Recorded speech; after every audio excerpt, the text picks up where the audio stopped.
Olá, saudações a todos, sejam todos bem-vindos, meus desejos de muita paz.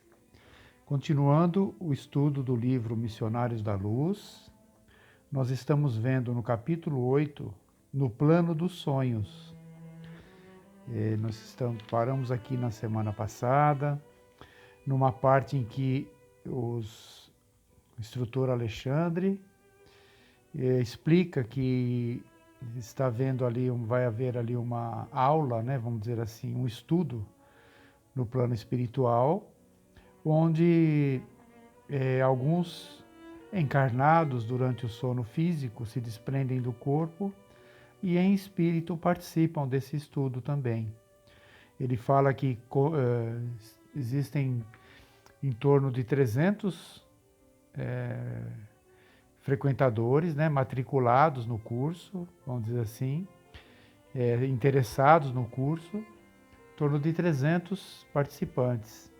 Só que, em média, a frequência é muito pequena. Em torno de 10% desses 300 frequentam ali com assiduidade, né? E mesmo assim, em algumas vezes, nem 10%, né? Seriam 30, 32 pessoas, mas nem tem dias que nem isso, nem esse número consegue. E aí ele fala, né, que as nossas imperfeições às vezes não permitem esse nosso desprendimento do corpo, essa nossa ida até esse estudo. Então ele está explicando essa parte para André Luiz e vamos continuar aqui a leitura para comentarmos depois. Ele fala assim, ó, seus pensamentos tornam-se mais claros, os sentimentos mais elevados e as preces mais respeitosas e produtivas, enriquecendo-se-lhes as observações e trabalhos de cada dia, né, na participação, é o resultado da participação desses estudos. Aí o André Luiz diz assim, é lastimável, valendo-me de pausa mais longa, que todos os membros do grupo não possam frequentar em massa as instruções dessa natureza. Seria de extraordinária significação o ato de se congregarem mais de 300 pessoas para os mesmos fins santificantes, recebendo em conjunto sublimes bênçãos de iluminação. Sem dúvida, redarguiu o orientador, no otimismo de sempre. No entanto, não podemos violentar ninguém. Toda elevação representa uma subida e toda subida pede esforço de ascensão. Se os nossos amigos não se aproveitam da força que lhes é peculiar, se menosprezam os seus próprios direitos divinos, por esquecerem, né, olvidarem e por vezes detestarem os sagrados deveres que o Pai lhes confiou, como operar por eles? Se constitui lei primordial da vida, a realização divina e eterna para cada um de nós? Ele está explicando aqui que o livre-arbítrio predomina em todos nós, né? A escolha é nossa. Então eles não violentam essa nossa escolha. Eles respeitam, lastimam, né? Momentos perdidos por nós, oportunidades perdidas, mas eles não violentam de forma nenhuma essa lei do livre-arbítrio, né? A observação era profunda e indiscutível. A esse tempo, defrontáramos vasto edifício que impressionava pelas linhas modestas, embora transbordantes de luz. Vamos agora ao trabalho, convocou Alexandre resoluto. Mas, objetei por minha vez, não se efetuarão as aulas na sede do agrupamento onde se processam os serviços a seu cargo? Se o trabalho, respondeu ele, atencioso, Se o trabalho fosse puramente consagrado às entidades libertas do corpo material, poderíamos desenvolver os nossos esforços ali mesmo, com o maior êxito.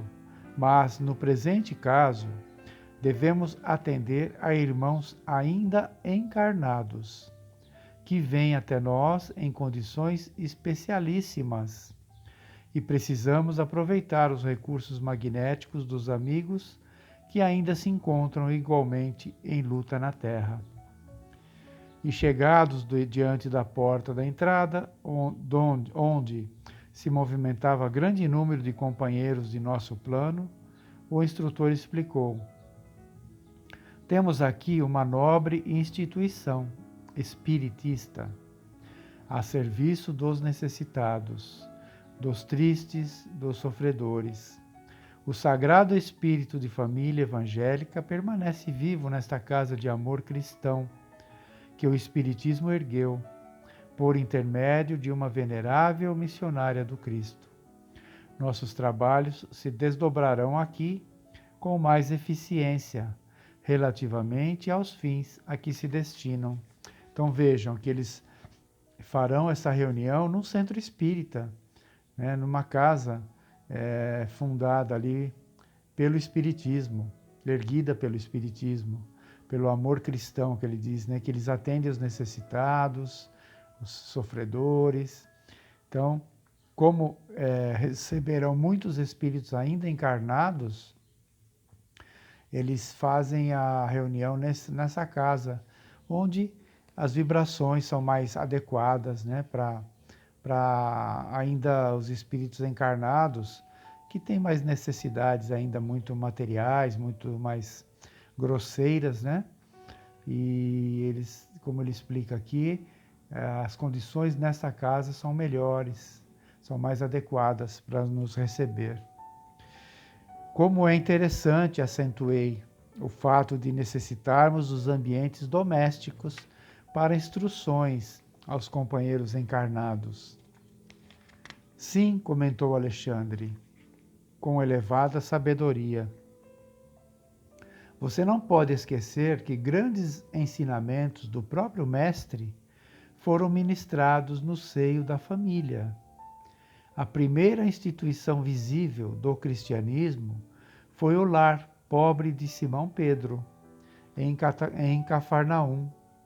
Uma das primeiras manifestações de Nosso Senhor diante do povo foi a multiplicação das alegrias familiares numa festa de núpcias, em pleno aconchego do lar. Muitas vezes visitou Jesus as casas residenciais de pecadores, confessos, acendendo novas luzes nos corações. A última reunião com os discípulos verificou-se no cenáculo doméstico. O primeiro núcleo de serviço cristão em Jerusalém foi ainda a moradia simples de Pedro, então transformada em baluarte inexpugnável da nova fé. Inegavelmente, todo o templo de pedra, dignamente superintendido, funciona qual farol no seio das sombras, indicando os caminhos retos aos navegantes do mundo. Mas não podemos esquecer que o movimento vital das ideias e realizações baseia-se na Igreja viva do Espírito, no coração do povo de Deus. Sem adesão do sentimento popular, na esfera da crença, vivida no âmago de cada um, qualquer manifestação religiosa reduz-se a mero culto externo. Por isso mesmo, André, no futuro da humanidade, os templos materiais do cristianismo estarão transformados em igrejas-escolas, igrejas orfanatos, igrejas hospitais, onde não somente o sacerdote da fé veicule a palavra de interpretação, mas onde a criança encontre arrimo e esclarecimento, o jovem a preparação necessária para as realizações dignas do caráter e do sentimento, o doente o remédio salutar, o ignorante a luz, o velho o amparo, e a esperança. O Espiritismo evangélico é também o grande restaurador das antigas igrejas apostólicas, amorosas e trabalhadoras. Seus intérpretes fiéis serão auxiliares preciosos na transformação dos parlamentos teológicos em academias de espiritualidade, das catedrais de pedra em lares acolhedores de Jesus. O que ele quer dizer com tudo isso é que a simplicidade, né, dos locais onde se fala de Jesus, onde Jesus esteve nos seus ensinamentos, pregando assim as lições em lares pobres, lares humildes, né, lares ali com toda a necessidade praticamente material, mas que a boa vontade, o bom ânimo, o coração aberto a essas lições estava sempre presente. Então ele mostra aqui que não é o local, não é o templo luxuoso, grande, espaçoso, né, confortável. Não é necessário isso. Claro que nesses locais também existe a presença, né, dos bons espíritos ali auxiliando, mas não haveria necessidade de ser dessa forma. Então ele diz aqui que no futuro a simplicidade vai substituir tudo isso. É onde os doentes, onde os necessitados, ali os pobres, receberão a assistência que precisam receber realmente, a instrução, a assistência material, o remédio para a dor, né? Das lições do Cristo. Aí ele continua assim, lá ele fala, né, das catedrais de pedra serão transformadas em lares acolhedores de Jesus. Daria tudo o que estivesse ao meu alcance para continuar ouvindo as encantadoras elucidações do orientador, mas nesse instante transpunhamos o limiar. Verifiquei que faltavam apenas 5 minutos para as 2 horas da madrugada. Pelo grande número de entidades que vieram, céleres ao nosso encontro, percebi que havia enorme interesse em torno da palestra instrutiva da noite. Não se achavam presentes apenas os aprendizes ligados ao esforço de Alexandre, em sentido direto, mas também outros amigos trazidos até ali por afeiçoados do plano espiritual. Então aqui eles já estão se preparando para a reunião, né, para as lições, para receber as lições, faltando 5 minutos para as 2 horas da manhã, que é o horário que eles têm disciplina nisso, né? Não, no lado espiritual existe muita disciplina quanto a regras, horários, locais, diferente das nossas disciplinas aqui, que são muito falhas, né?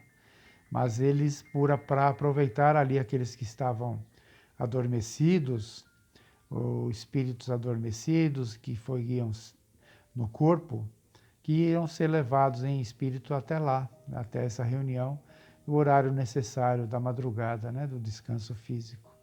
Então nós pararemos por aqui hoje. Semana que vem a gente vai dar continuidade à leitura, onde eles vão falar algumas outras coisas importantes sobre os membros ali que estão participando dessa reunião, né, do plano ali naquele local, naquele centro espírita, e à noite, durante a noite, eles aproveitam o ambiente, a atmosfera do ambiente da casa espírita para fazer essas reuniões. Então vamos ficar com essas lições por hoje. Tenham todos uma boa semana. Fiquem todos com Deus.